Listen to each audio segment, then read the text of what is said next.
¿Cómo están?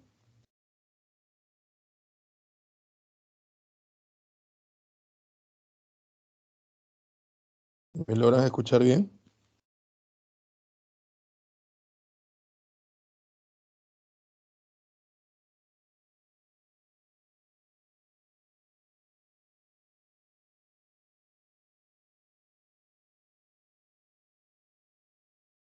¿Qué tal? Buenos días.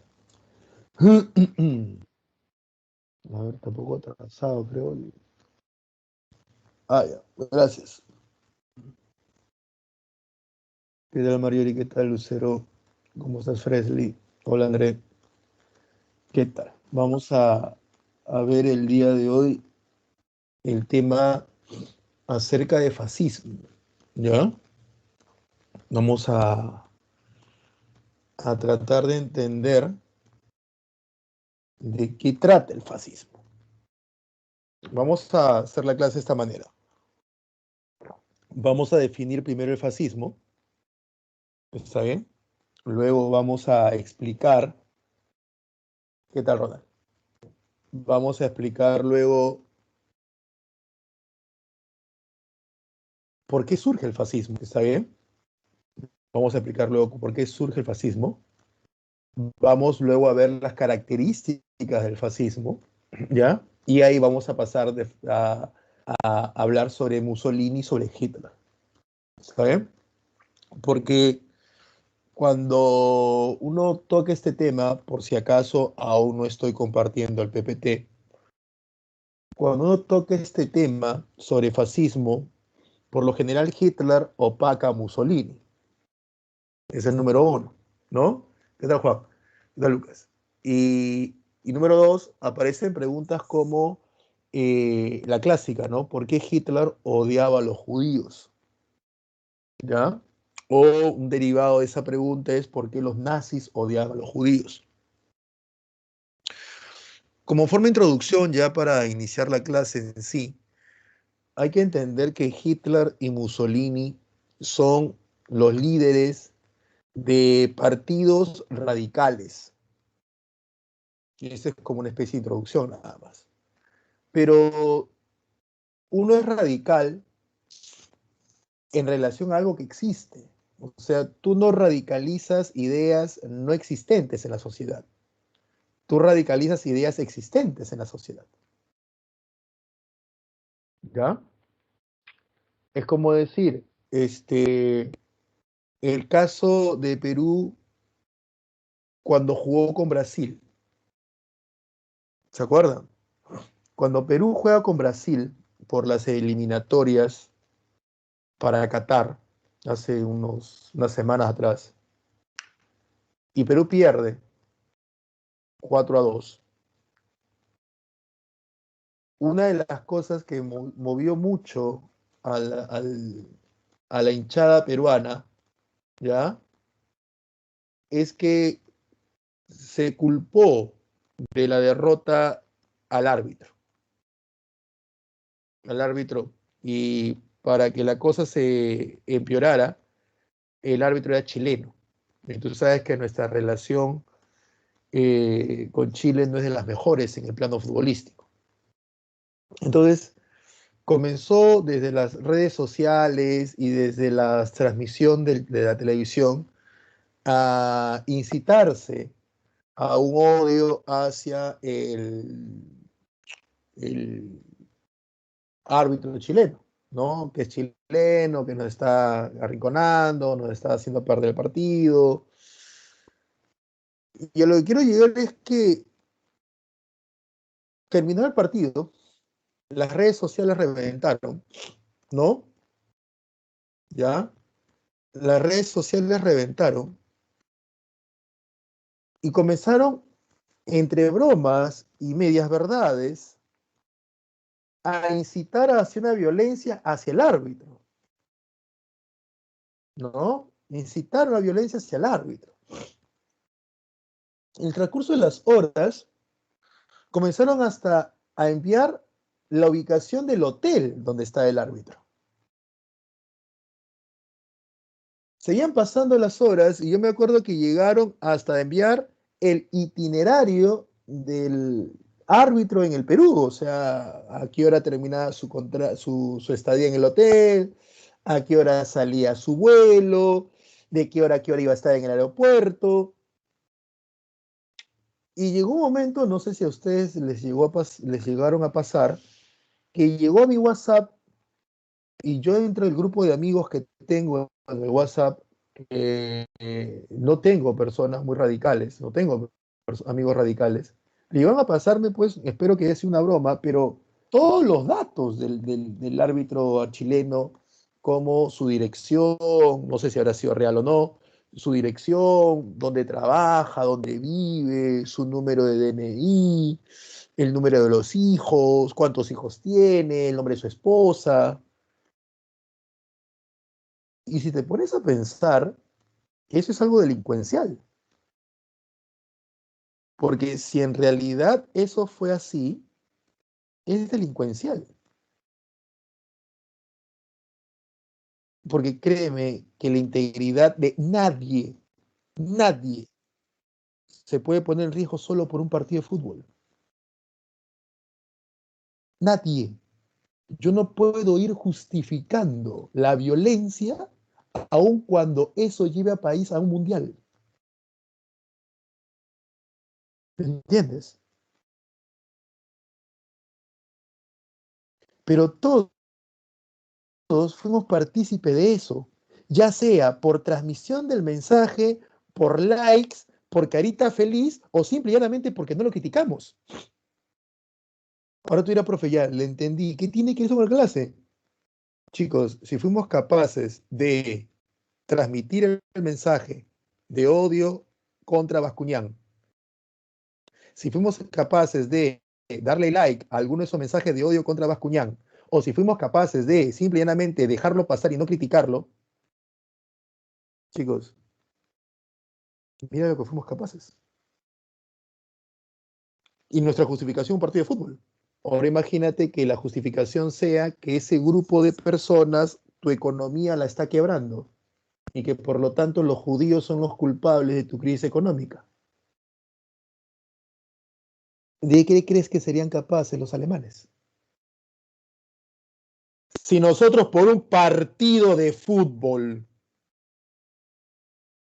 como dirían, que el fútbol es de lo menos importante lo más importante, algo que no va a cambiar en nada la realidad de un país, pudimos presenciar o ser partícipe de esos mensajes de odio, ¿me entiendes?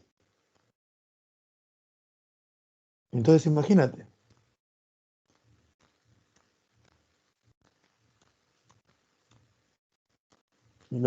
¿Qué es el 4chan? Pero ¿me entiendes o no? Y yo te he puesto que una persona común y corriente no lo hizo. Yo te he puesto que esa dirección y esos mensajes de odio fueron hechos por hinchas radicales. Pero los que no somos radicales, nos reímos y lo dejamos pasar. Ahora imagínate, el fascismo, Hitler y Mussolini son radicales, pero son radicales sobre ideas y sentimientos que existen. Por lo tanto, si son radicales en el racismo, es que el racismo existía. Y son radicales en el odio al judío, es porque el odio al judío existía. Por lo tanto, y cierro esta larguísima introducción, más que preguntarnos por qué Hitler odiaba a los judíos, hay que preguntarnos por qué Europa lo hacía. Gracias, Ángel. No, no sabía eso. ¿Ya? Entonces, a eso va la clase. A tratar de entender, no a Hitler, ¿ya? No a Hitler, sino tratar de entender la sociedad europea que permite que radicales gobiernen. Entonces, hacia eso va la clase. ¿Ya? Entonces, vamos hacia eso. Ya olvídense de lo del 4chan y no sé cosas. Vamos hacia eso. Voy a compartir la pantalla ahora sí. A ver, a ver, a ver. Ahí estamos.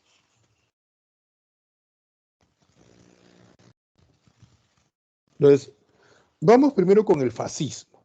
Ahora, el término fascismo lo podemos utilizar de dos maneras. La primera forma de utilizar el término fascismo está relacionado con Benito Mussolini, que es el que tienes a tu mano derecha. Benito Mussolini, italiano, fundó el partido fascista en el año de 1919 y lo terminó de recomponer en el año de 1921.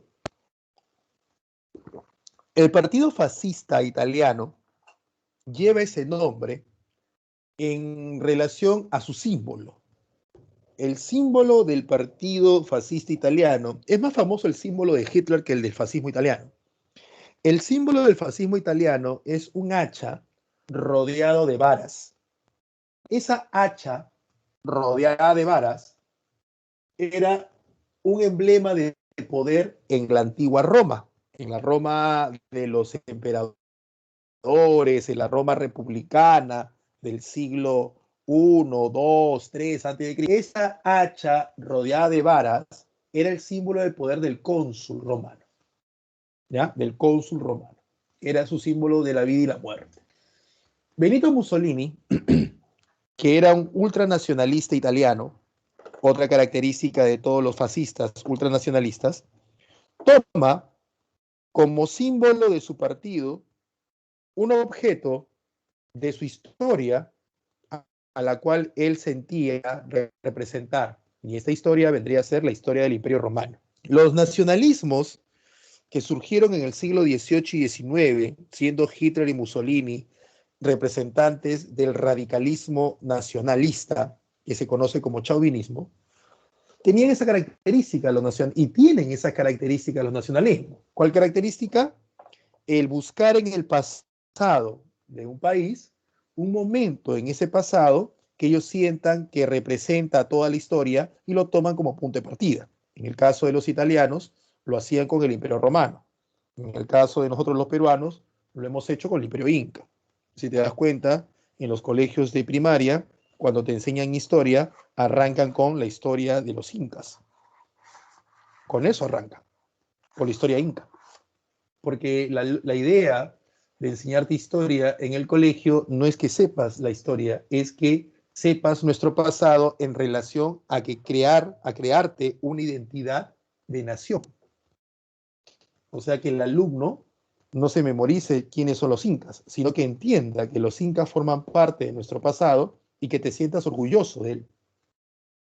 Ese es el objetivo real de la educación en historia del Perú en el colegio. Por eso que ni siquiera en primaria, primero, segundo y tercero, te enseñan historia universal, porque ese no es el objetivo de la historia, no como pasa luego en cuarto, quinto, ¿no?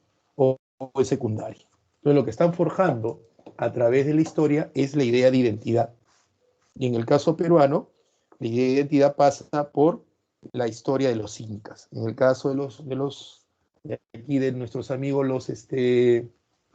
los fascistas italianos y los italianos en general, pasaba por el Imperio Romano. Por eso que toman un símbolo de la antigua Roma. Conclusión, la primera forma como vamos a utilizar el término fascismo está relacionado a el partido creado por Benito Mussolini. Vuelvo al punto. Benito Mussolini crea ese partido en 1919 para llegar al poder en 1922. Benito Mussolini se convierte en primer ministro de Italia en 1922. Para 1922, Adolfo Hitler no estaba en el poder. Para 1922, Adolfo Hitler estaba luchando por poder liderar el Partido Obrero Nazi, o alemán, perdón. Ni siquiera era el fundador de ese partido. Para 1923, ya Mussolini tenía un año en el poder de Italia, Adolfo Hitler admiraba a Benito Mussolini. Tanto es así que hasta copió.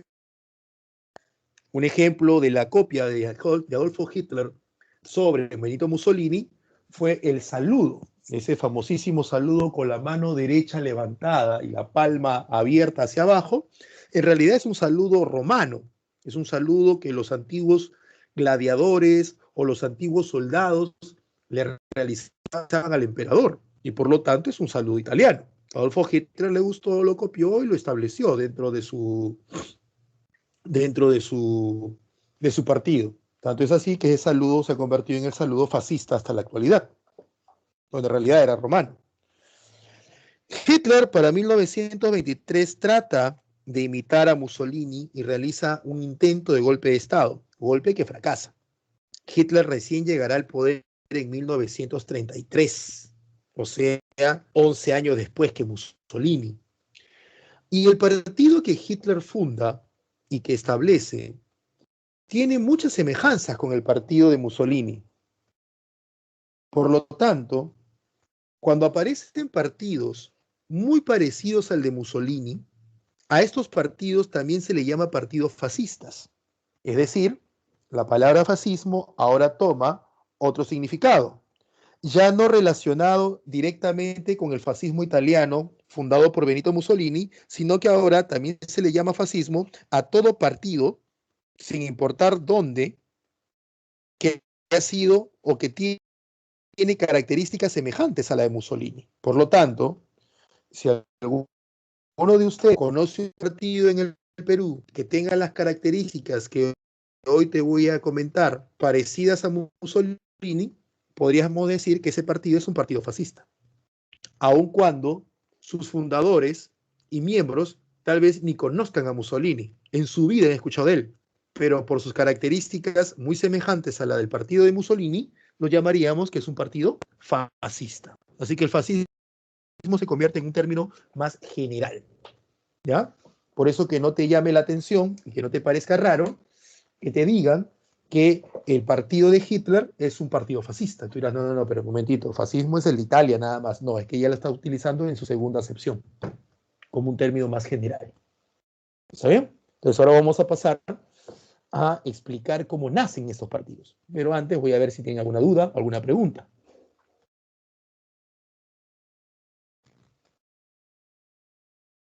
¿Todo bien hasta aquí? No sé si está funcionando el chat, sí o no. Escriban algo, por favor. Listo, gracias, Laisha. Gracias, gracias, Ángel, gracias. No, lo que pasa es que el día viernes tuve una clase también y no funcionaba el chat, ¿no? Y los chicos tuvieron que hacer clases por audio. El partido fascista, sí, fue creado por Mussolini. Pero como te digo, ¿no? Con el tiempo el término cambia. Sí, Mussolini dice el fascismo. ¿Ya? No, Ronald, todavía no lo estoy diciendo completamente. Lo que lo estoy diciendo es que el fascismo como término puede utilizarlo de dos maneras. Una, para definir o para referirte directamente al partido fundado por Benito Mussolini. Y la otra, para referirte a cualquier partido que tenga semejanza al de Mussolini. Es como decir, Ronald, ¿no? Tú dices, profe, mi prima está saliendo con un guachiturro. Entonces yo lo utilizo en el primer término. Ah, mira, tu prima está saliendo con un chico argentino que formó parte de la banda Los Guachiturros. Tú me dirías, no, profe, no. Está saliendo con un pata peruano que sí forma parte de una banda, pero no musical, sino delincuencial, profe, y que nosotros le decimos guachiturro porque tiene ciertas características, su forma de hablar, su forma de vestirse, por eso le decimos guachiturro, pero no es el del grupo guachiturros de los argentinos, no es eso, ¿ves? Entonces, en ese caso, el término guachiturro tiene dos connotaciones, ¿no? Una que tiene que ver con los integrantes de una banda de música, y la otra, ¿no? Que tiene que ver ya pues cuando tú incluyes a varios tipos de personas que comparten características semejantes. Ahí está Teresita, ¿no? Claro, creo que tiene que ver con la ropa. Creo que bochiturro se le puede decir pues a estos chicos que usan unos shorts tres cuartos, ¿no? Que usan una ropa que parece que le quedaba cuando estaban gordos y ahora bajaron de peso y ya no les queda, ¿no? Que se hacen una línea de Nazca en la cabeza con el peinado, que se ponen unas gorras y no se cubren la cara, si no se cubren la oreja, y una serie de características ahí que nos hace dudar de la evolución. Pero creo que a ellos le dicen guachiturros, ¿no? Entonces, no tiene nada que ver ya con la orquesta o la música o la banda o como se le llama a ese grupo. Ya algo parecido pasa con fascismo, ¿no? Algo parecido. Pero sí, el fascismo como partido lo funda Mussolini. El fascismo como partido. El fascismo, de término más general, hace referencia a cualquier tipo de partido que tenga las características. ¿Ya? Vamos entonces a seguir. Dice Ángel. Creo que alguien levantó la mano. Sí, no. Uh, no sé por qué tengo la mano levantada yo, Matara. Ya, no, creo que alguien había querido levantar la mano y ahí quedó. A ver, sí, Teresita, créeme que sí. ¿No? A ver, seguimos. Pero ya tenemos, ¿cómo nace el fascismo? ¿Ya? O sea, la pregunta inicial. Radicales, por eso utilicé el ejemplo del caso del partido de fútbol con Perú y Brasil. Radicales ha habido, hay y habrá. Eso no lo cuestiones. Radicales hay. Radicales en música, radicales en fútbol, radicales en gastronomía, en patriotismo, radicales en todos los aspectos de radicales. Siempre te vas a topar como radical, ¿no? Tú haces una broma del K-pop y algunas chicas y chicos que les gusta el K-pop se ríen, jaja, pero hay otro que olvídate, parece que le acabas de tocar a su madrecita y salta, no te metas con el K-pop, tu ignorancia y comienza, ¿no? Entonces igual, ¿no? Hay otros que dicen, oye, no sé, Alianza va perdiendo y hay unos patas que son hinchas de Alianza, sí, profe, estamos mal, ¿no? Pero hay otros que no, que usted que sabe, que tuvo, que por aquí, que por allá, que le hace sentimiento y le sale todo, pues, ¿no? Ahí ya nos damos cuenta, pues, que Michochera no es hincha y él es fanático, él, pues, no, de chiquito se le cayó a su mamá, no sé, algún problema debe tener, pero esos radicalismos. Pero lo bueno es que los radicales son pocos, lo bueno es que son pocos, ¿no? Pero como te dije, los radicales son radicales sobre algo que existe. Lo que queremos ahorita saber es qué pasó para que estos pocos, o sea, estos radicales, logren gobernar un país. En este caso, Italia y Alemania. ¿Qué sucedió? Vamos a hablar primero del caso italiano. ¿Ya? Vamos con el caso italiano primero. Eh, eh, ¿Alguien activó su audio o soy yo que tengo pésimo el audio? ¿Me parece que alguien activó el audio o soy yo que estoy escuchando mal? No, no. Bueno, sí, sí soy yo, debo ser yo, ya estoy.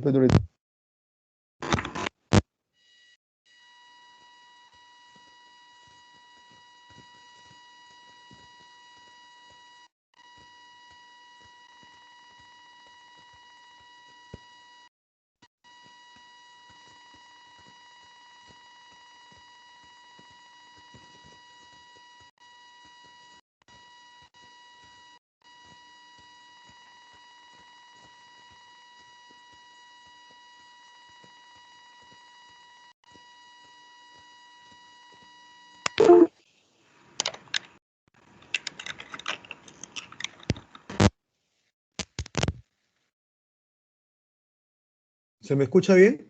¿Ahora? ¿No? ¿Se escucha mal?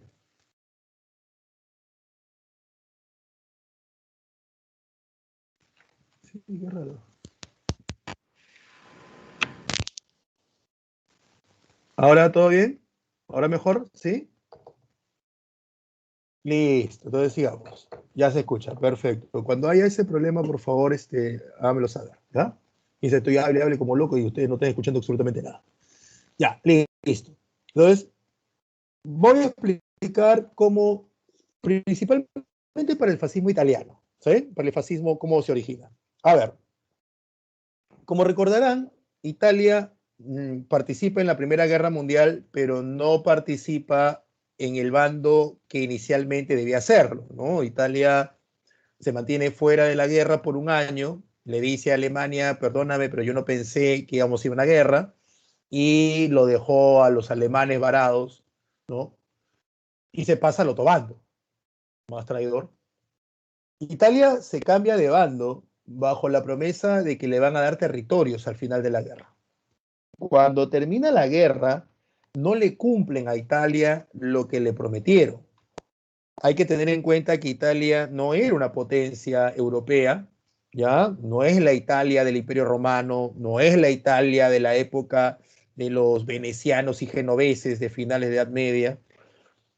Italia es un país de segundo orden dentro de Europa.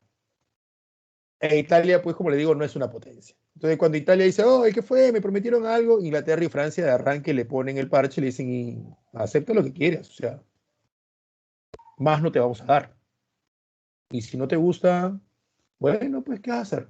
Una guerra, en serio. Y en una lo bajaron a Italia. Entonces Italia se sintió decepcionado.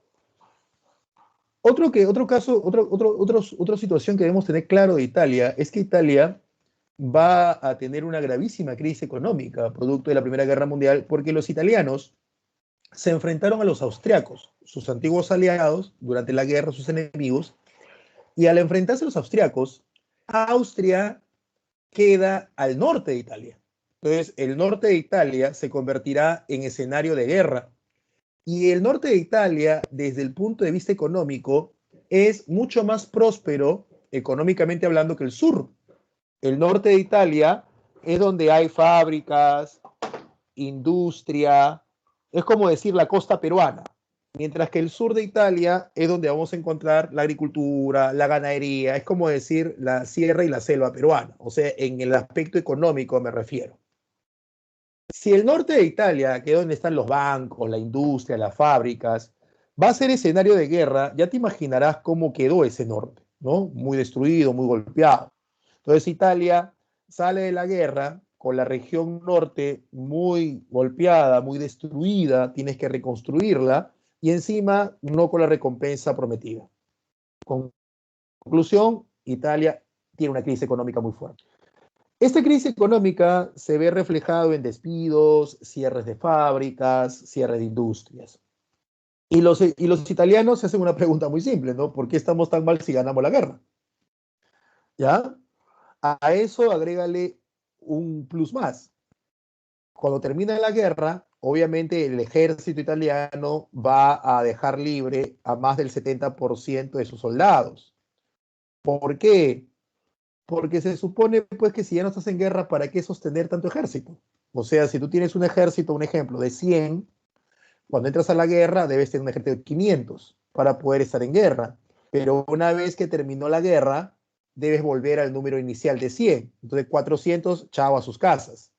Y la mayoría de esos 400 son hombres, obviamente, y jóvenes, que han estado los últimos 3 o 4 años peleando en la guerra.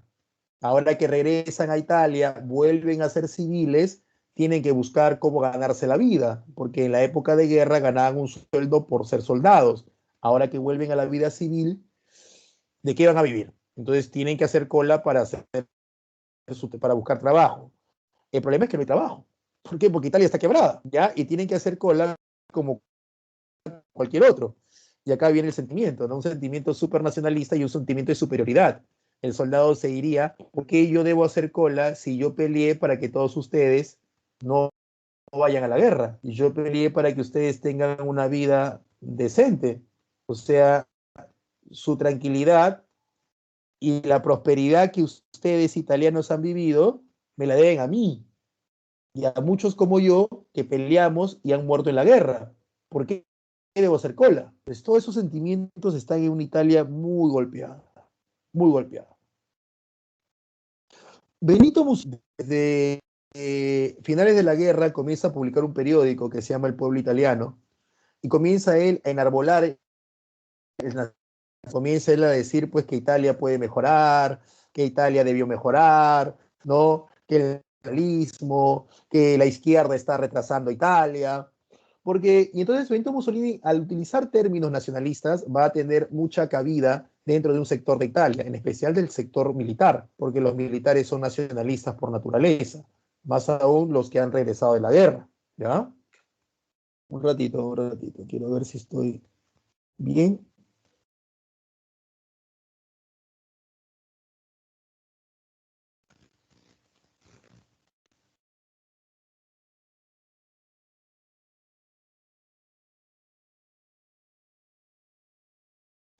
¿Qué cosa? Ah, lo de mata tus mosquitos. Sí, no te preocupes, Ángel, no hay problema. Ya, me escuchan bien, ¿no? Porque yo ese por rato me sale me sale una información de que mi internet no está muy bien. ¿Me escuchan bien hasta ahora? Uy. Por favor, dígame sí o no en el chat. Estoy en el chat. Creo que está medio... Listo, genial. Entonces, hasta aquí vamos bien. Hasta aquí vamos bien. Vamos con una Italia quebrada, ¿no? Y con un Mussolini ultranacionalista. Genial, ¿no? Ahora, ya tenemos a la Italia quebrada, tenemos a los soldados que han regresado de la guerra con sentimiento pues, de que merecer mucho más, y tenemos a un Mussolini que desde su periódico está exacerbando ese sentimiento. Por otro lado, tienes a los socialistas, que fue lo que vimos la semana pasada, pero lo vimos en relación a Rusia. El socialismo no solamente está en Rusia, si te das cuenta y viste y entendiste la clase pasada, el socialismo nace en Europa, nace específicamente en Alemania. Entonces, Europa tiene muchos partidos socialistas, solo que el socialismo se va a llevar a cabo o va a llegar a su triunfo primero en Rusia. Y no te olvides el año, ¿ah? 1917. La guerra termina en el 19. Cuando la guerra termina en el 19 y en Italia está quebrados, 1920 más o menos, los socialistas italianos ven en la crisis económica italiana, producto de la Primera Guerra Mundial, una oportunidad. Porque la lógica del socialista italiano es la siguiente. ¿Cómo mi camarada ruso llegó al poder? Bueno, mi camarada ruso llegó al poder porque Rusia estaba quebrada, quiebra peor con la guerra, la quiebra hace que el pueblo ruso pase hambre, y al pasar hambre, el pueblo ruso se molesta contra sus autoridades, el socialismo dirige esa molestia y dan el golpe con el cual el socialismo llega al poder. Entonces tienes crisis económica, gente que pasa hambre, socialismo que dirige eso, van contra el gobierno, golpe de Estado, poder. Muy bien. Entonces, ahora lo que estamos viendo es que Italia está viviendo lo mismo. Italia está pasando por una crisis económica, producto de la Primera Guerra Mundial. Estamos teniendo mucha gente desempleada, mucha gente que está pasando hambre. Hay que crear más crisis, decía el socialismo. Hay que agudizar la crisis para que esto haga que la gente se siente mucho más molesta con el rey, mucho más incómoda. Nosotros los socialistas dirigimos esa incomodidad contra el rey y damos golpe de Estado y tenemos un gobierno socialista como nuestros camaradas soviéticos lo tienen en Rusia. Entonces esa era la fórmula. Entonces vamos a tener al Partido Socialista reclamando, haciendo huelgas, paros y agudizando la crisis económica italiana para que de esa manera puedan tomar el poder. Y obviamente los que se dieron cuenta de la jugada fueron Mussolini y la burguesía italiana. Porque la burguesía italiana dijo, uy, esto me están haciendo lo que le hicieron a los rusos. Y la burguesía italiana dijo, yo no quiero eso. Porque si el socialismo sigue aprovechando la crisis y toma el poder, para el socialista, la propiedad privada debe desaparecer. O sea, yo, burgués, pierdo mi banco, pierdo mi fábrica, pierdo mi industria. Y lo que es peor, si estos socialistas rusos están tomando como ejemplo el socialismo, perdón, estos socialistas italianos están tomando como ejemplo al socialismo ruso, ¿qué hicieron los rusos con la nobleza? Le metieron un cuchillo, ¿no? Mataron a la nobleza. Entonces, si a la nobleza la mataron, si al zar lo terminan matando, imagínate lo que me van a hacer a mí. Entonces, es por eso que la burguesía tenía miedo, la burguesía italiana tenía mucho, mucho miedo de la probabilidad de que el socialismo italiano tome el poder basándose en esta crisis. Y ven al otro extremo a los fascistas de Mussolini, que son muy nacionalistas, por lo tanto no van a seguir a los rusos, ¿no? Que son muy radicales y muy violentos, porque una de las características que va a tener el socialismo, el fascismo es la violencia, muy, muy violentos. Esto le meten golpe a lo que sea, ¿ya? Pero que no chocan con la propiedad privada. Entonces, ante la situación muy grave que viven los burgueses, la burguesía ante su situación grave, ¿cuál es su situación grave? La probabilidad de que el socialismo italiano llegue al poder, ellos ven como solución el apoyar a Mussolini. O sea, ellos dicen, si hubieran sido otras circunstancias, yo no apoyaría a Mussolini, porque es muy radical. Pero ante la probabilidad de que los radicales socialistas tomen el poder, prefiero a Mussolini. Combato fuego con fuego. Por lo tanto, el fascismo llega al poder porque la burguesía lo apoya. La burguesía apoya el poder, apoya al fascismo porque teme que el socialismo llegue al poder. El socialismo podría llegar al poder ante la crisis económica existente en Italia. Y la crisis económica existente en Italia tiene su origen en la Primera Guerra Mundial. Conclusión, si Italia no hubiera entrado en la Primera Guerra Mundial, o lo que es más exacto, si la Primera Guerra Mundial no se hubiera dado, no hubiera habido una crisis, esta crisis no hubiera generado un descontento en la población, ese descontento no sería manejado por el socialismo italiano para llegar al poder como lo hicieron los rusos, y este temor de la burguesía de que el socialismo llegue al poder no los hubiera empujado a apoyar al fascismo. O lo que fuera lo mismo, ¿no? Si no se hubiera dado la revolución rusa, el fascismo no hubiera existido tampoco. ¿Por qué? Porque la burguesía no hubiera visto en el fascismo una salida a la probabilidad del socialismo. Así es la cosa. Entonces, más que explicarnos quién fue Mussolini, quién fue Hitler, hay que explicarnos cómo estaba la sociedad europea en ese momento.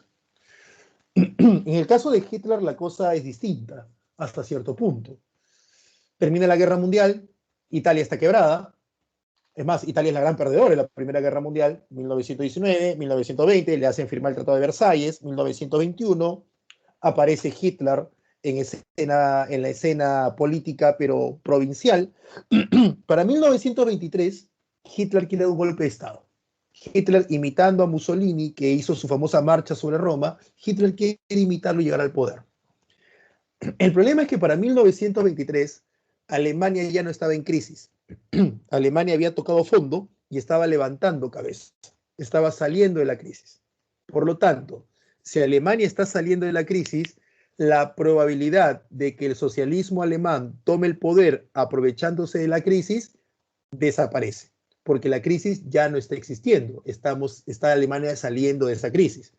¿Eso qué quiere decir? Que la burguesía alemana, al ya no tener el temor de que el socialismo alemán aproveche la crisis para tomar el poder, ya que la crisis está poco a poco solucionándose, la burguesía alemana no tiene la necesidad de apoyar alguna solución radical, como sí lo tuvo un año antes Italia.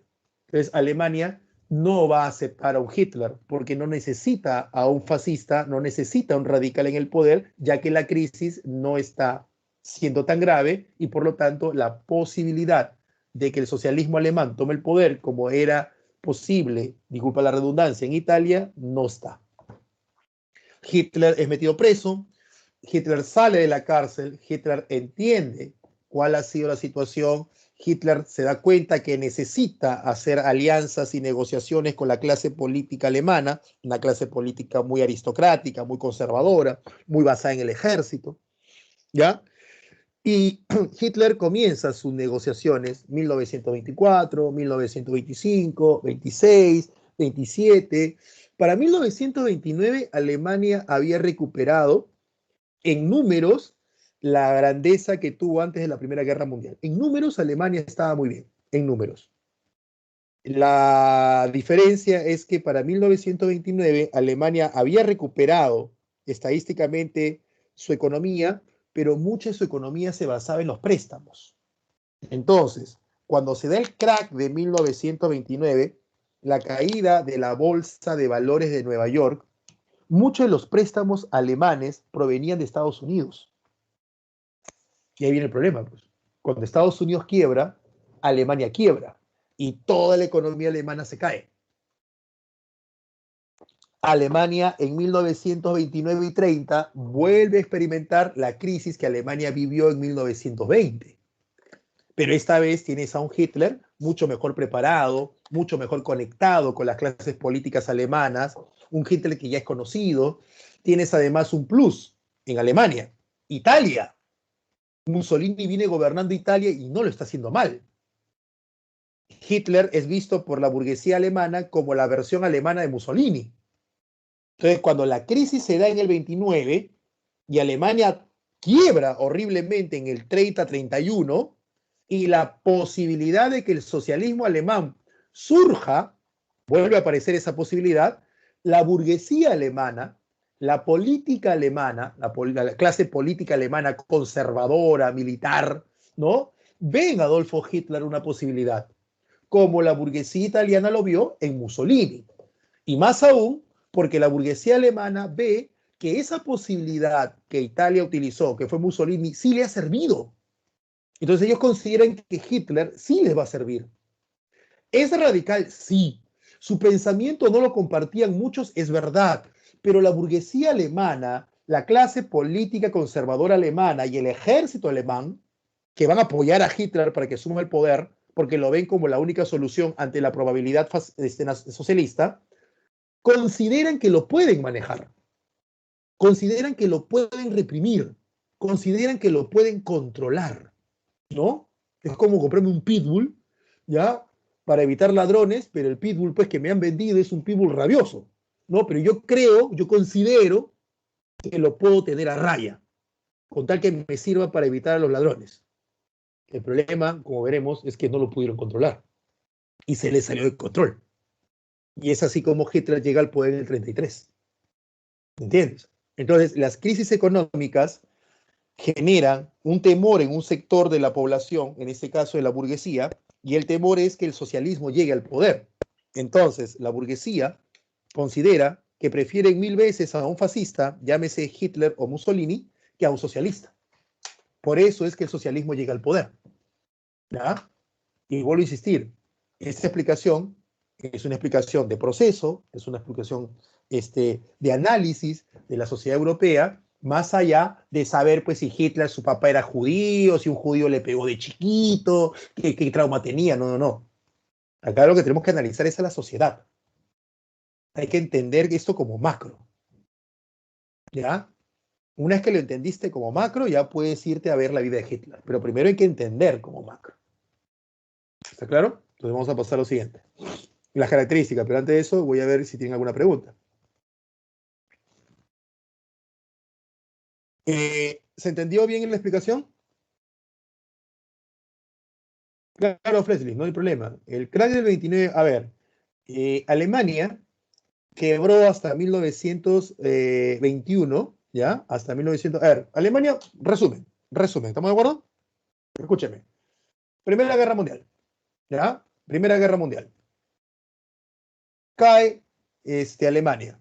1920, 21, crisis. ¿Está claro? Crisis. Para 1922, Alemania levanta cabeza. Económicamente hablando, levanta cabeza. Para 1923, Adolfo Hitler, imitando a Benito Mussolini, quiere dar un golpe de Estado. ¿Para qué? Para tomar el poder como Benito Mussolini lo había hecho. Pero recuerden, Benito Mussolini llega al poder porque Benito Mussolini vino haciendo un trabajo político en Italia. 1919 funda un partido, tiene un periódico, se hace conocido, Italia está quebrada, la situación italiana es muy, muy caótica, la burguesía italiana le tiene mucho temor a que esta situación caótica económicamente sea aprovechada por el socialismo italiano y el socialismo italiano llegue al poder. Entonces, ante ese temor, la burguesía italiana ve a Benito Mussolini, radical y todo, pero lo ve como una opción. Lo ve como una opción. Benito Mussolini no da golpe de Estado. Benito Mussolini hace algo que se llama la marcha sobre Roma, que es decir, ir ante el rey y presionarlo para que lo nombre primer ministro. El rey ve con agrado a Benito Mussolini, la burguesía, o sea, la gente rica en Italia, ve con agrado a Benito Mussolini y le dicen al rey, 1000 veces Mussolini antes que un socialista. Entonces, se coloca Mussolini como primer ministro y llega al poder, 1922. Hitler ve eso, quiere hacer lo mismo en Alemania, pero un año después, en 1923, imitando a su ídolo, que es Benito Mussolini. El problema es que en Alemania no funciona. En 1923 no funciona. ¿Por qué? Porque los alemanes ya estaban saliendo de la crisis. Entonces, si estás saliendo de la crisis, la burguesía alemana no tiene el temor de que el socialismo alemán llegue al poder. Entonces, si no tiene el temor de que el socialismo alemán llegue al poder, conclusión, no tiene por qué apoyar opciones radicales. O sea, no tiene por qué apoyar a Hitler, como sí lo hizo Italia, que apoyó a Mussolini ante el temor de que el socialismo italiano llegue al poder. Hitler va preso en 1923, 1924 sale de la cárcel y Hitler se da cuenta que por golpe de Estado no va a ingresar al poder. Hitler se da cuenta que necesita de la venia y el apoyo de los sectores políticos alemanes. Y comienza Hitler a buscar alianzas, comienza Hitler a coquetear políticamente con los grupos de poder en Alemania, que son grupos muy aristocráticos, muy conservadores y también muy militarizados. Ten en cuenta que Alemania deja de tener un Kaiser no por decisión propia. Alemania deja de tener un Kaiser por culpa de la Primera Guerra Mundial y del Tratado de Versalles. Entonces, la política alemana era muy aristocrática, era muy de nobleza, ¿ya? No es como el caso de Italia, donde hay una revolución, perdón, de Francia, cuando hay una revolución, o el caso de Rusia, donde hay otra revolución. No, no, aquí es porque de afuera, no tu pueblo, de afuera te ordenó que no tengas. Entonces, los políticos alemanes eran muy aristocráticos, muy conservadores.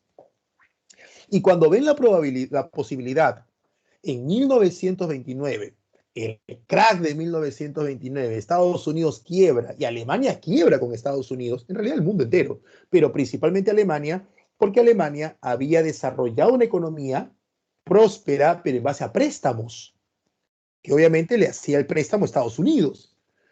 Cuando Estados Unidos quiebra, chao préstamos, y no solamente chao préstamos, sino págame. Entonces Alemania vuelve a quebrar. Entonces, al volver a quebrar Alemania, Alemania quiebra dos veces en menos de 10 años, en 1920 y en 1929. Vuelve a quebrar Alemania, el resurgimiento del temor de que el socialismo alemán tome el poder aparece. Esta vez, la clase política alemana, aristocracia conservadora y la burguesía alemana, ¿ya?, ve con buenos ojos a un Hitler que ya lo vienen conociendo desde 1924. Un Hitler que se ha estado metiendo ahí en la política alemana. Entonces ven con buenos ojos de que hoy Hitler no puede ser, ¿no? Sí, ¿no? ¿Tú qué dices? Claro.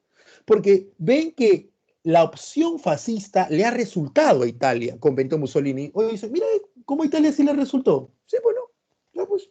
Entonces la gente decía, oh, pero ojo, que el Hitler ese es bien radicalito, que dice que no, que los judíos, que vamos a meterle cuchillo. Y acá los alemanes tenemos a muchos judíos millonarios.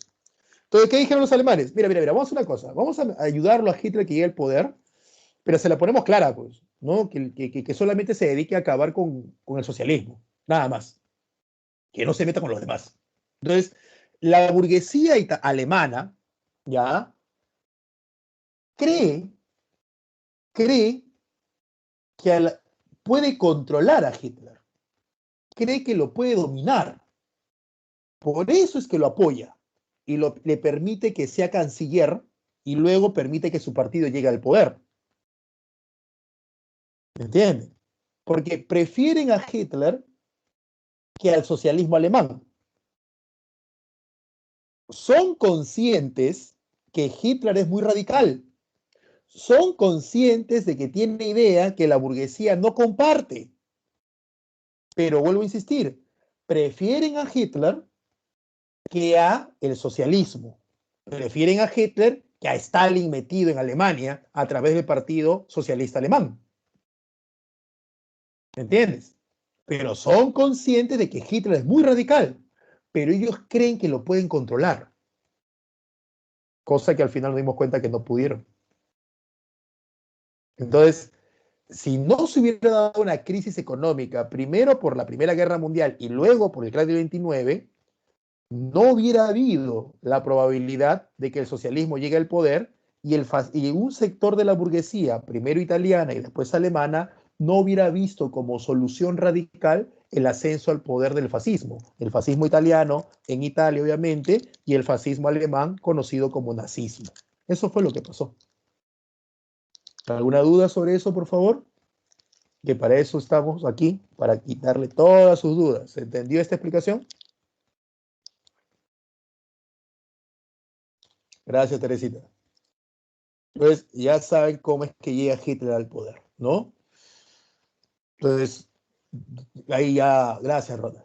¿Ya? Entonces, ya lo saben. Así que, profe, entonces cuando yo veo que en un documental o el profe, mi hermanito, tal, que dice que no, que Hitler llega al poder porque su papá era judío, porque un judío le pegó. No, pues eso es una explicación muy simple. Eso es mi explicación. Eso es tratar de hacerte creer que el trauma de una persona modifica toda una sociedad. No, pues, no puede ser así. No puede ser así. No es así. Ahora te voy a explicar por qué es el odio a los judíos. Porque eso siempre queda ahí, ¿no? ¿No? Es que, a ver, Juan, un ejemplo, ¿ya? Un ejemplo, ¿está bien? Un ejemplo. Tú, ¿ya, Juan? Un ejemplo, tú, Juan. Imagínate que por alguna razón incomprensible, ¿ya, Juan? Es un ejemplo, Juan, ¿ah? Ojo, ¿ah? Tú me admiras. Un ejemplo, Juan. Por alguna razón incomprensible, tú me admiras. ¿Ya? Tú me admiras. ¿Está claro? Y yo comienzo a decir que, no sé, que, que deben morir los judíos. Pero Juan, tu formación y tu moral está de tal forma que tú no crees en el asesinato de personas y mucho menos por su religión. ¿Se entiende? Entonces, por más que tú me admires, tú no vas a modificar toda tu forma de pensar y toda tu moral y ética. Al contrario, te terminaría yo decepcionando. A menos que, Juan, yo radicalice algo que sí existe dentro de tu forma de pensar, que es el odio al judío. Porque en realidad el odio hacia el judío no es nazi. El odio al judío proviene de la Edad Media. Los europeos tenían problemas con los judíos desde la Edad Media. Lo que hace Hitler es radicalizar un sentimiento ya existente en Europa. Relacionar a Hitler como el único responsable de las matanzas de los judíos está mal. Hitler es el responsable directo de la matanza de los judíos en el siglo XX, durante la Segunda Guerra Mundial. Pero créeme que los judíos han sufrido asesinatos masivos desde la Edad Media. Judíos encerrados en guetos, olvídate, desde los reinos medievales. Seguir muy lejos, aunque te parezca mentira, hasta antes de Hitler, Alemania había sido uno de los países que menos judíos había matado. Más judíos mató Polonia y Rusia.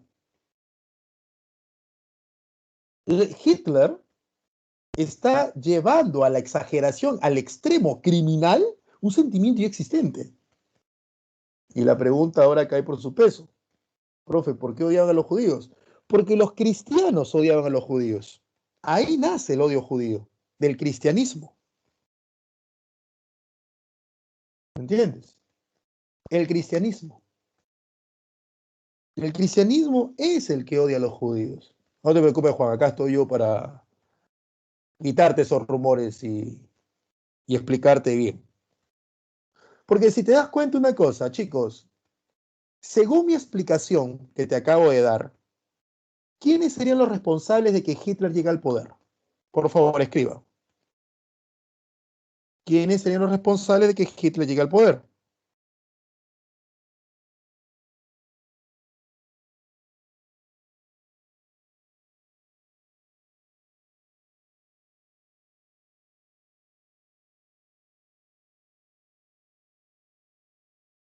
¿Ah?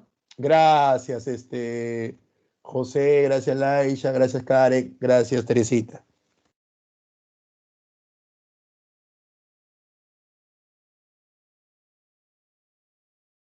¿Ya? Listo. ¿Estamos de acuerdo? Ahora, escúcheme aquí, chicos. Si nos basamos en la explicación clásica, ¿ya?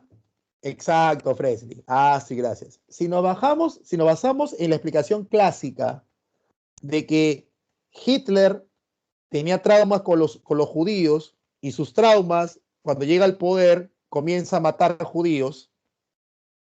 Según esa explicación, ¿quién tiene la culpa de la matanza de judíos? Únicamente. Según esa explicación donde Hitler tiene traumas y él es el que odia a los judíos. Si te das cuenta, según esa explicación, solamente Hitler tiene la culpa. Y Hitler le lava el cerebro a los demás. Pero chicos, yo no te puedo, exacto, yo no te puedo hacer odiar algo que no odias. ¿Entiendes? Algo así, José, algo así. ¿Entiendes? Yo no le puedo decir un ejemplo a Teresita, Teresita, disculpa que te tome como ejemplo otra vez, ¿ya, Teresita? Yo no le puedo decir a Teresita, Teresita, no sé, pégale a tu flaco si es que estuvieras enamorado, Teresita. ¿Ya? Yo no le puedo decir, Teresita, pégale a tu enamorado. Por más que Teresita yo le caiga bien, por más que Teresita, pues no sé, un ejemplo, Teresita, tú me admires, si Teresita no tiene dentro de su formación levantarle la mano y mucho menos a su enamorado, Teresita, mira, profe, discúlpeme, pero o sea, me encanta su clase, me gusta su clase, todo chévere con usted, pero yo no voy a hacerlo. Sí, por nada lo voy a hacer. Pero Teresita, tú me admiras, tú no. Sí, profe, está bien, pero que no tiene una cosa nada que ver con la otra. Pero mira la diferencia. Teresita, imagínate que tienes enamorado. ¿Ya? Teresita? Ahora, imagínate que él ayer ha estado recibiendo mensajes de texto, pues, medio sospechosos. ¿Ya, Teresita? Y tú estás medio sospechosa, medio sospechosa, y dices, este no sé qué está haciendo, ¿por qué no? ¿Ya? Y yo te digo justo hoy día, Teresita, imagínate clase presencial. Teresita, métele golpe a tu enamorado. Teresita, tú se la tienes guardada, ¿no? Y te dice, ya, profe, le metes un lapo. Y tu flaco, ¡ay, qué pasó! El profe me dijo, pero en realidad no es que yo te cambié tu forma de pensar, Teresita. Yo te he dado una justificación para que lo hagas. Pero tú ya la tenías, se la tenías guardada, se la tenías guardada, ¿no? Así que mensajita a medianoche, ¿no? Ajá, no, ¡pah! Le metes el lapo. Es igual. Yo puedo ser Hitler y tener todos los traumas que quieras, ¿no? Me pegó un judío, me violó un judío, no sé lo que sea, pero por esos traumas yo no te voy a decir a ti, mata judíos, pues, a menos que sí exista.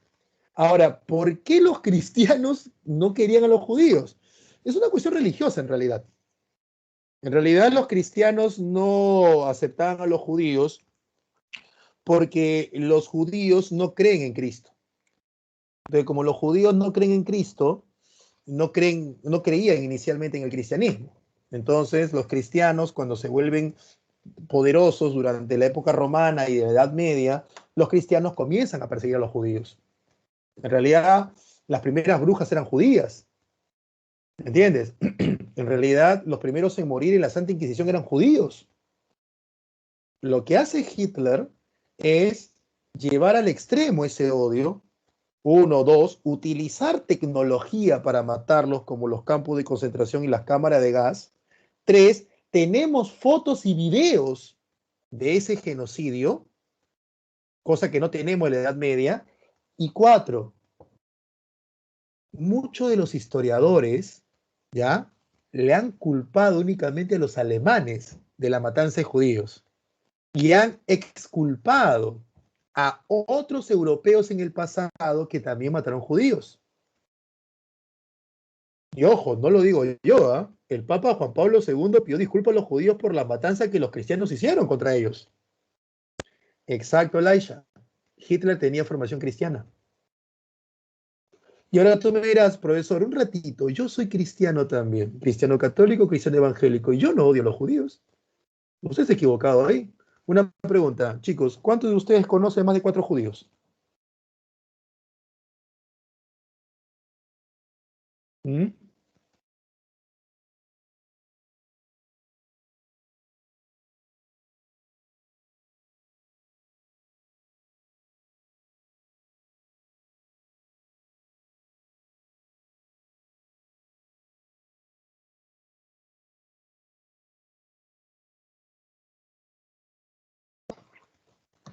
Claro, en realidad acá en el Perú y en América entera no tenemos mucho. Ojo, no estoy diciendo que los judíos sean malos, ¿ah? Para nada, para nada, para nada. Pero en Europa hay el sentimiento porque ellos conviven con los judíos desde la edad antigua y tienen ese sentimiento de choque religioso.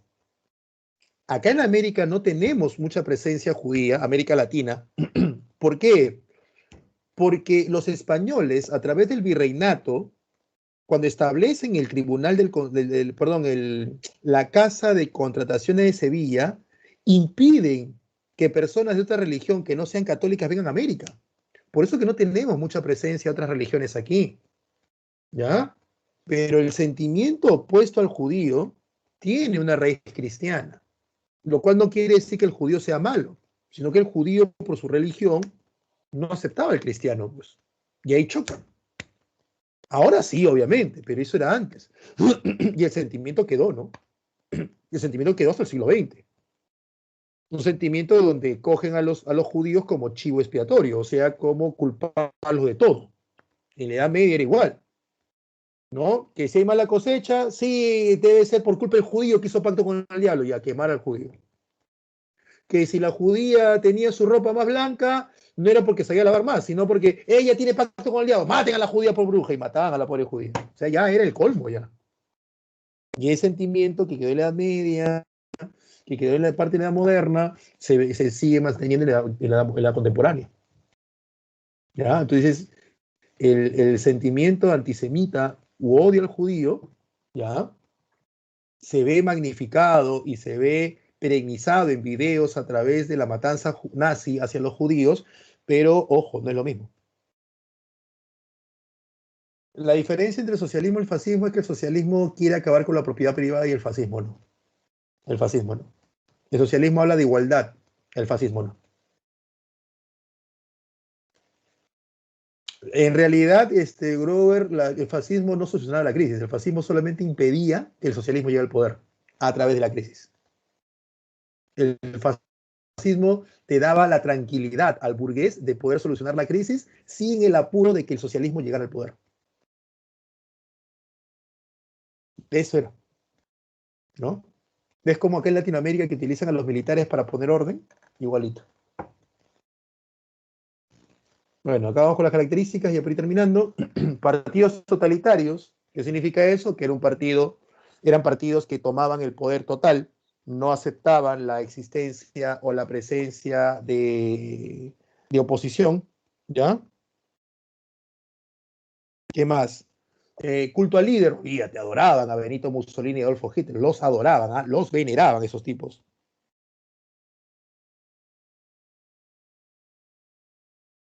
¿ya? Gobierno de los mejores, pongo entre comillas mejores para que no lo tomes como de manera literal, sino para que lo veas pues como una ironía, ¿no? Ellos pensaban que eran mejores los de raza blanca y eran mejores los hombres. Ellos consideraban que el hombre era mejor que la mujer, más machista también en estos. Ultraderecha, ultraconservadores. Anticomunistas, obvio, ellos no aceptan el comunismo porque consideran que el comunismo busca la igualdad y ellos consideran pues que hay desigualdades entre los seres humanos. Antianarquistas porque no aceptaban el anarquismo. ¿Qué es el anarquismo? Bueno, el anarquismo, a diferencia del socialismo, el anarquismo cree que el problema de la sociedad no está en la propiedad privada, sino está en el Estado. Por eso que los anarquistas quieren acabar con el Estado. Y chauvinista, ¿qué es el chauvinista? El nacionalista radical. El chauvinismo es eso, el nacionalista radical, el que considera que todo lo malo no es propio de tu país, sino es propio de extranjeros. En este caso, pues, de los migrantes y en el caso específico de los judíos, ¿no? Y lo vean así. Es el chauvinista. Ahí tienes el símbolo del fascismo, estas son las fases. Acá te la hacha. El líder Benito Mussolini, el cargo primer ministro, ¿no? El apodo el Duce. El rey Víctor Manuel III, él es el que nombra a Benito Mussolini primer ministro. El símbolo, las fases, ¿no? Las fases. Los seguidores, los camisas negras, que son los ex soldados de la Primera Guerra Mundial. Y su característica, corporativismo, es decir, darle ciertas mejoras económicas a los obreros para que estos obreros no se pasen al bando socialista. Ahí está Benito Mussolini. Él es el rey Víctor Manuel III. Estos son los camisas negras, ex soldados de la Primera Guerra Mundial. Desde niños se están formando para que ellos sean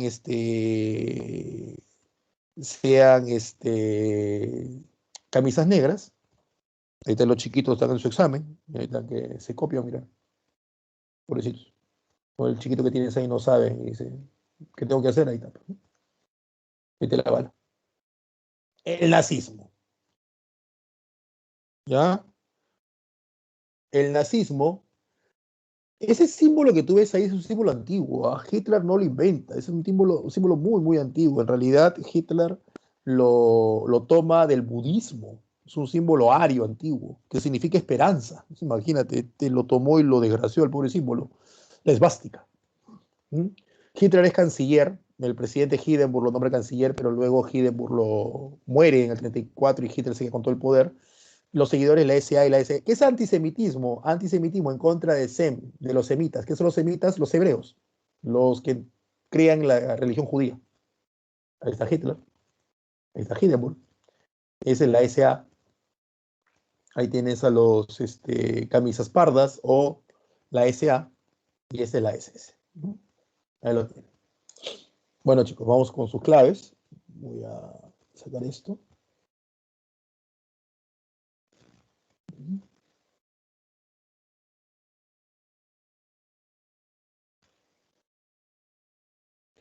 Juan me pregunta, profe, el símbolo de los nazis veo que en todos lados voy de un lugar a otro. Ahí ha puesto ahí. Bueno, Laisha, la SA eran ex soldados de la Primera Guerra Mundial Alemana. Eran muy radicales. La SS se crea luego. El seguidor de Hitler, Himmler se llama el seguidor de Hitler, voy a ponerlo en el chat. Himmler crea la SS, ¿ya? Y él busca que la SS sean la raza la raza superior. Todo lo de la SS supuestamente van a pelear a favor de Hitler y son la raza superior. Es curioso cuando los seguidores de Hitler no parecerían raza superior. Himmler no participa en la Primera Guerra Mundial porque era todo cabezoncito, flaco y enfermizo, que ni siquiera como voluntario sirvió, ¿ya? En realidad, el símbolo nazi, ya como nazi, es un símbolo negativo, pero el símbolo como símbolo ario, símbolo budista, es positivo.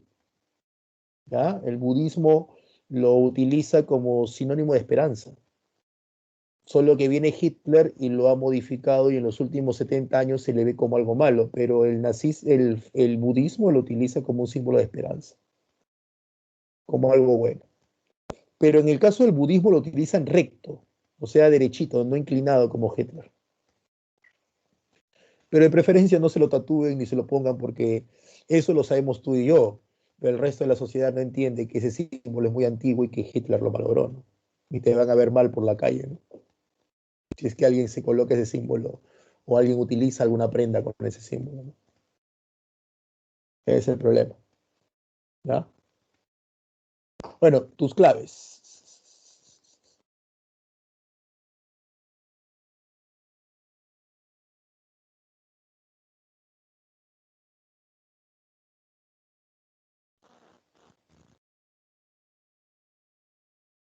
Para que luego pasen a su práctica, ¿ya?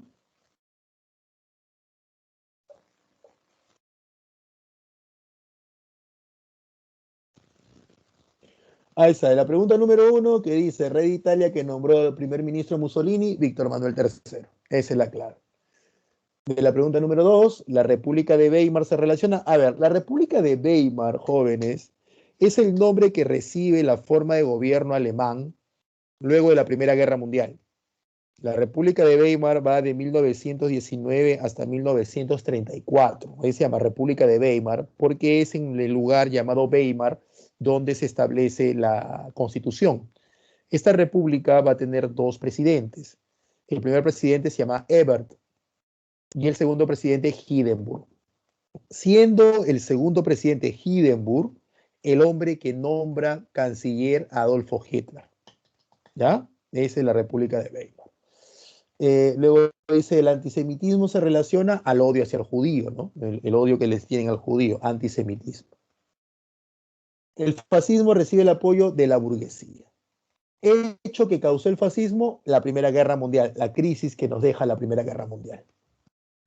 Pregunta número 6. Cargo que tuvo Mussolini en Italia, primer ministro. Pregunta número 7. Ante el temor de una revolución de tipo, los fascistas fueron apoyados en llegar al poder. Ante el temor de una revolución de tipo bolchevique o socialista. El chauvinismo se relaciona el chauvinismo se relaciona a el nacionalismo, pero el nacionalismo exagerado, ¿ya?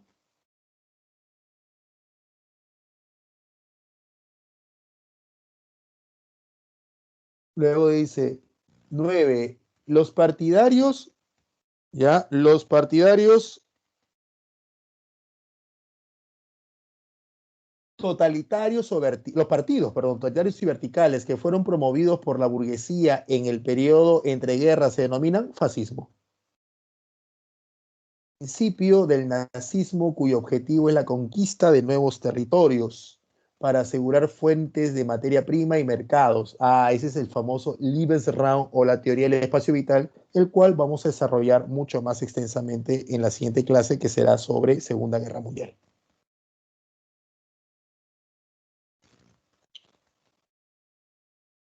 Preguntas, dudas, por favor.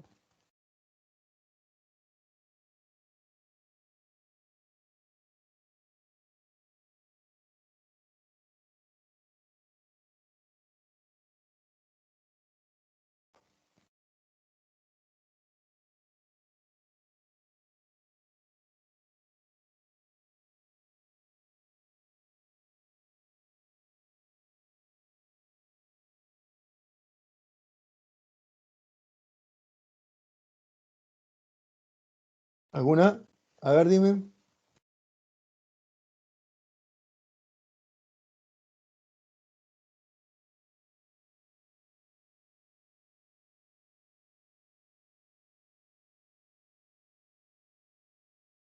A ver, ¿por qué Italia y Alemania le temían tanto al socialismo? Porque en realidad, ¿por qué la burguesía italiana y alemana le teme? Porque el socialismo, recuerden, anula la propiedad privada, entonces los burgueses perderían sus bienes. Tal vez no hubiera generado el nazismo, pero de que Alemania iba a la Segunda Guerra Mundial, iba a la Segunda Guerra Mundial, eso sí ténganlo seguro, a la Segunda Guerra Mundial está cantada, era un hecho, la Segunda Guerra Mundial, ¿está bien? Así Hitler hubiera terminado pintando, bailando el agua de los cisnes, su mamá lo hubiera abortado, iba. Lo que pasa es que tú puedes ser nacionalista, Angie, pero si eres exagerada te dicen chauvinista. Una oleada de chauvinismo que tuvo el Perú fue cuando nosotros torpemente comenzamos a acusar a los venezolanos de todos los crímenes en el Perú, ¿no? O sea, olvídate, y robó venezolano, mató venezolano, descuartizó venezolano, como si en el Perú nunca antes hubiera habido robos, asesinatos y descuartizamientos. O sea, llegó un momento en el cual parecía de que solamente lo malo que pasaba en el Perú estaba relacionado con los venezolanos, ¿no? Como que la gente del Callao nunca hubiera hecho matanzas, nunca descuartiza a nadie, la gente del Callao no solamente, de cualquier parte de Lima nunca hubiera hecho eso, como si nunca hubieran aparecido gente enterrada en sus casas, ¿no? Sí, Fresley. Lo que pasa es que Hitler comienza a ver que la SA es muy radical y no le permite llegar a pactar y no lo está respetando. Entonces Hitler ordena a la SS que acabe con la SA. A eso se le llama la noche y los cuchillos largos, ¿no? Cuando la SS acaba con los máximos líderes de la SA por orden de Hitler. Así pasó. Por favor, ahora sí vean sus preguntas, ¿cómo se llama? Sus simulacro, por favor. Revísenlo. De nada, espero que hayan entendido la clase y les haya gustado, ¿no?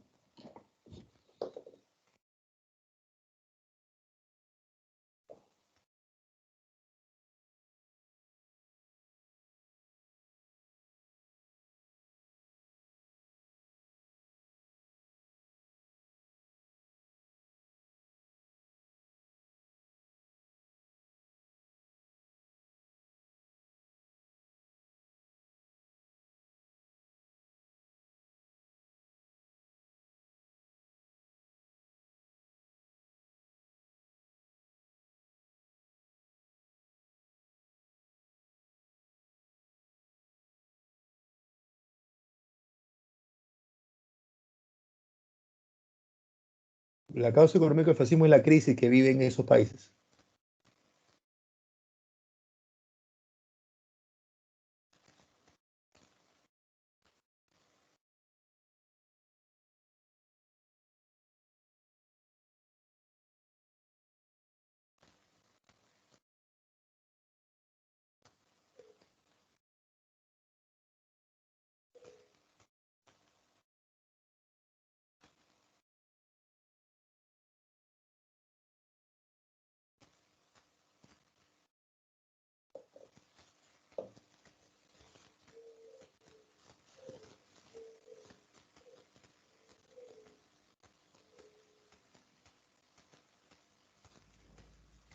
Listo, Lucas.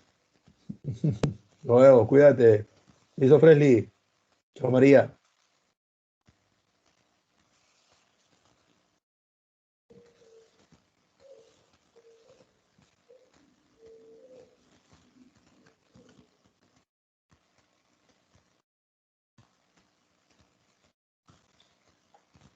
Listo. Catherine. Nos vemos, Marjorie. Cuídense bastante.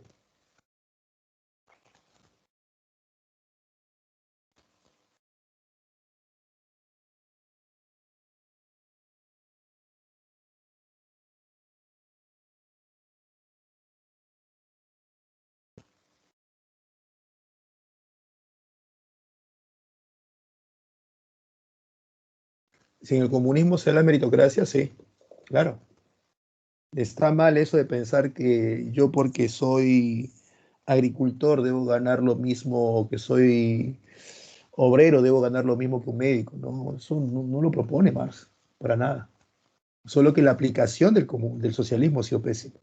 Gracias, Ángel.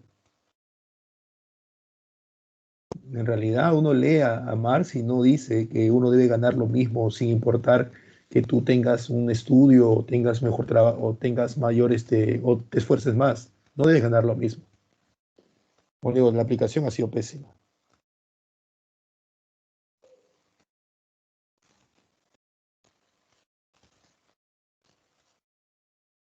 Listo, Alpiero.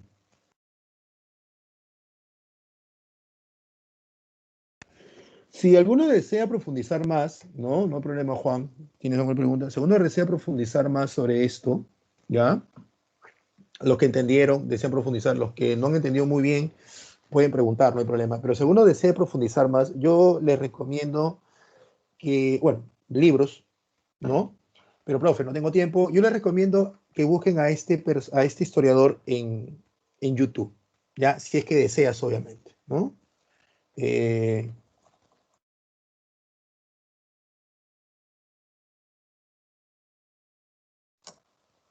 es historiador. Él tiene conferencias vía, de nada, Angie, vía YouTube. Él es español, ¿ya? Y él ha trabajado bastante lo que es fascismo y lo que es revolución, guerra civil española. Y tiene una explicación de media hora muy interesante. ¿Saben?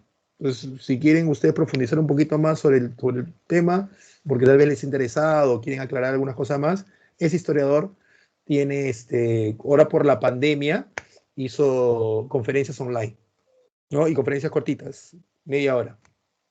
Ponlo en YouTube, lo buscas y si te interesa, lo lees o lo escuchas. Y es muy bueno, ¿no? Muy bueno el tipo. Ahora, si quieres libros de él, él tiene un libro no sobre fascismo, sino sobre este periodo que se llama Europa contra Europa. Ese se llama el libro. ¿Ya? Europa contra Europa. Ese se llama el libro. No sé si estará en PDF, ¿ah?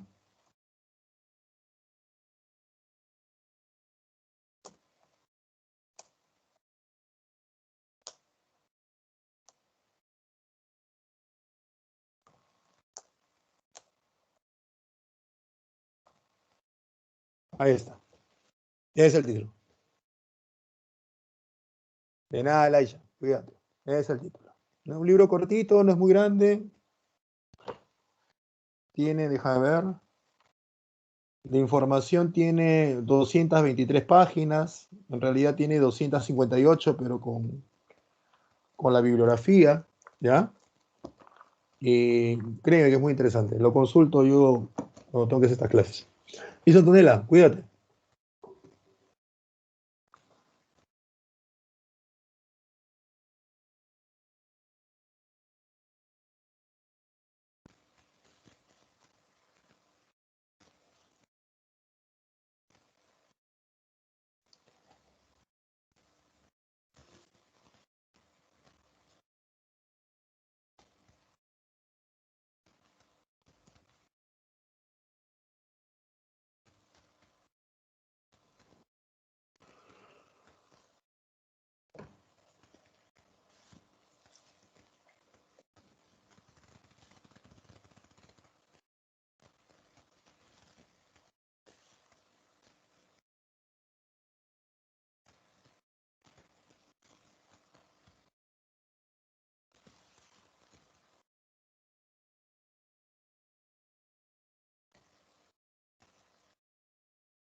Gracias, José.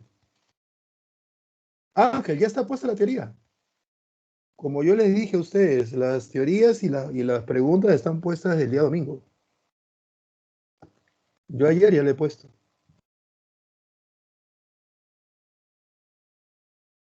Ayer en la noche le he puesto.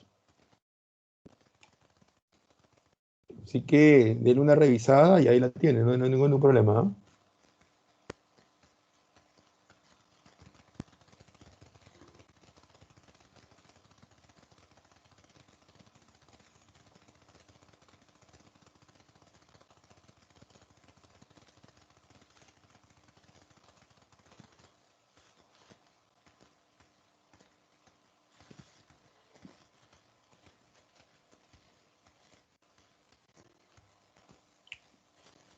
Listo, José, cuídate.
Listo, Sashka.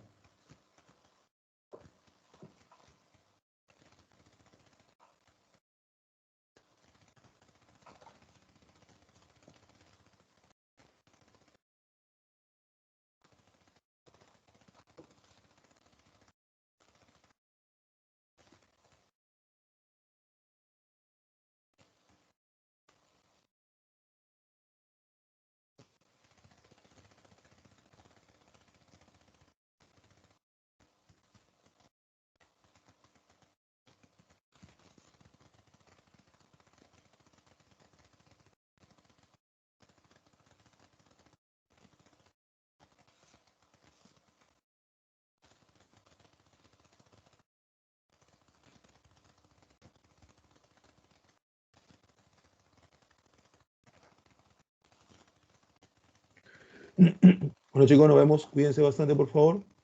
Hasta la próxima semana.